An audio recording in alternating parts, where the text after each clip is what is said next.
You're trying to do well in a class and you get a bad grade. Okay, so you're in this little frame, you want to get a good grade, that isn't happening, you got a bad grade. Okay, what is it that's manifesting itself as the bad grade? Well, you could say, well, it's a C minus on a piece of paper. It's like, well, that's, really? No. That's the objective manifestation. You got a piece of paper with a C minus.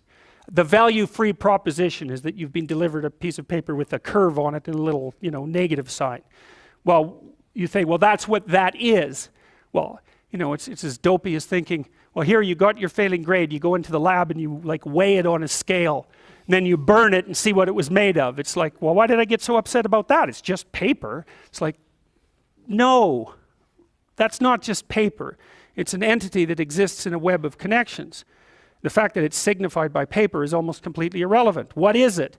The answer is, you don't know. And that's why when you pick it up, you get this paralyzed sinking feeling, because your limbic system is a lot smarter than your perceptual systems. And your perceptual systems say, well, that's a piece of paper, and your limbic system says, nah, for sure, dragon. Right. And so then you're sweating, and then maybe you put it away and you go play video games because, better the hypothetical dragon than the real dragon. And so instead you pull out the piece of paper maybe and you think, okay, why did I get this C minus?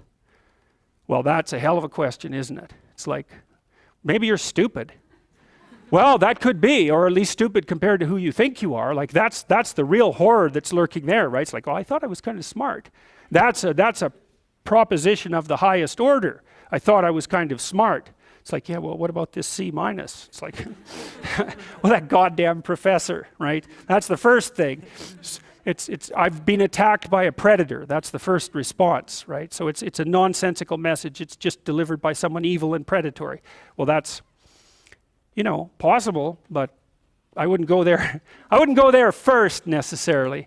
So, but then say you don't go there. Okay, well, so what is this exactly? Do you not know what you thought you knew? Are you not who you think you are? Do you not work hard enough? Are your values not organized properly? Do you misuse your time? Are you in the wrong field? Is the way you're construing your life completely inappropriate? Are you acting out what your parents wanted you to do and you're pissed off about it, so you're only running at 40% to spite them, despite the fact that they're paying $25,000 a year for your education? Because that's a fun game. Yeah, I'll go do what you want me to do, but I'll fail. But not completely, because then that wouldn't cost you very much. I'll just fail a little bit so that you have to spend all that money forcing me to do what I don't want to do, but you'll never get to escape from it. And then every time we interact, I'll stab you in various ways that you don't quite understand, just to show you how irritated I am that I happen to be acting out the destiny that you've put forward for me. So maybe that's part of the dragon, right? And then that pulls in the whole parent thing. And these are bottomless pits often.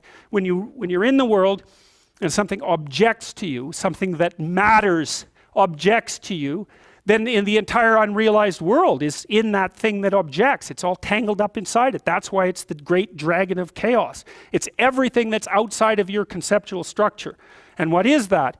It's everything that lurks outside of your walled city. And it's manifested itself like the snake in the garden. And the easiest thing to do is say, I'm not having anything to do with that. But the problem with that is, well, you get your C minus and you don't do anything about it. Maybe you're a little bitter and more resentful and your study habits get a little worse. So the next time you get like a D plus, and then you collect a bunch of Fs, and then you stop going to school, and then you stop showering, right? Then you end up jumping off the bridge. And so that's how the dragon eats you when you don't pay attention to it. And so it's no bloody wonder that people avoid, It's really no wonder that they avoid, because error messages contain within them the implicit world. Now, the upside of that is, well, they contain within them the implicit world. And the world isn't all negative. And so maybe you get your C minus, and that's actually the best gift you ever got, because somebody finally took you and went, whack, clue in. And so you take that apart and you think, oh, I don't know how to write. I don't know how to think. I've never read anything in my life. My study habits are abysmal, like maybe I'm working at 2% efficiency, which is probably, I would suspect that, some of you aren't doing that, but I bet there's 30 to 50% of the people in the room are working at 2% efficiency. It's like, that's so to find that out is so optimistic. I mean, if you're barely hanging in there, but you're only working at 2%, you might imagine what you could have as a life if you're working at like 50%. So the C minus can be the best gift you ever had, and that's the gold that the dragon hoards, right? That's exactly what that means. And so, well, so you're moving from point A to point B in your little circumscribed world. You've made everything invisible, and as long as that works, then your theory's good enough. It's accurate enough, it's true enough, you're in your little paradise. But if something comes up and objects, well, that's where your character is tested fundamentally. That's the character test. It's like, what do you do with messages of error? And that's a tricky issue. Okay, so here's a solution to that. Here's what not to do. I am a bad person. I got to see myself. I'm a bad person. I might as well just go jump off the bridge. It's like, no, that's not good, because what that means is that every time you try to learn something, you're going to make a mistake, because what do you know? So you're going to make mistakes. And if the rule is every time you make a mistake, you're going to go jump off the bridge, then that's not a useful problem-solving strategy. And so when you make a mistake, you don't get to beat yourself to death with a club.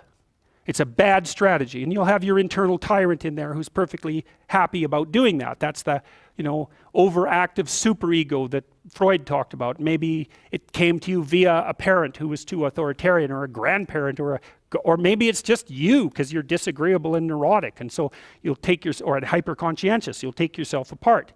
Well, so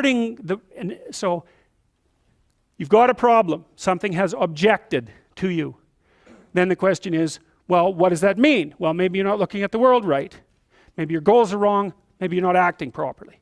It's okay. So the question that arises when an obstacle emerges is, which part of this structure needs attention? And the first answer can't be all of it. Which is why when you're arguing with someone in an intimate relationship, and you're angry at them, and you want to win, which is a big mistake, you want to win, you say, well, this is what you're like. Here's another 10 examples of how you've done that in the past, and I can enumerate more of them if you'd like. And so that's actually what you're like, and I've tried fixing you and it didn't work, and so it looks like you're going to be like that up into the future, and you're basically saying to them, well, you're a bad person, and the only thing they can do is either collapse or punch you. And punching you is actually better than collapsing. You know what I mean? It's such a counterproductive way of arguing. You don't leave the person any out. And so maybe, well, they're civilized, so it doesn't get physical. Well, maybe that's good and maybe it isn't.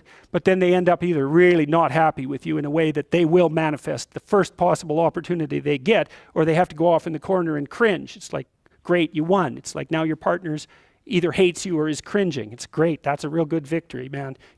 Rack up about 100 victories like that, and you'll be in divorce court and spending $250,000 while being miserable about it. Yeah. So anyway, something objects to you, and you think, okay, well, I need to take myself apart, right? Because there's a piece that's broken somewhere, and then you might think, well, let's assume it's a little piece to begin with. That's the right mechanism. It's like, okay, you got a C minus.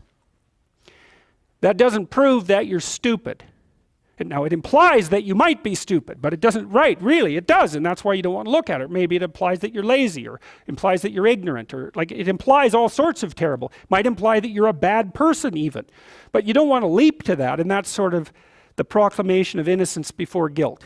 Assume that you're the least amount of reprehensible and ignorant possible. And so then you look at the micro routines. It's okay, well, I got a C minus in this course. Maybe I should study for that course 15 minutes more a day for the next 3 months. And then you ask yourself, do you think you could do that? No, I'm too useless. Okay, how about 15 minutes every second day? You think you could do that? You put it in your schedule, like 15 minutes every second day in the morning.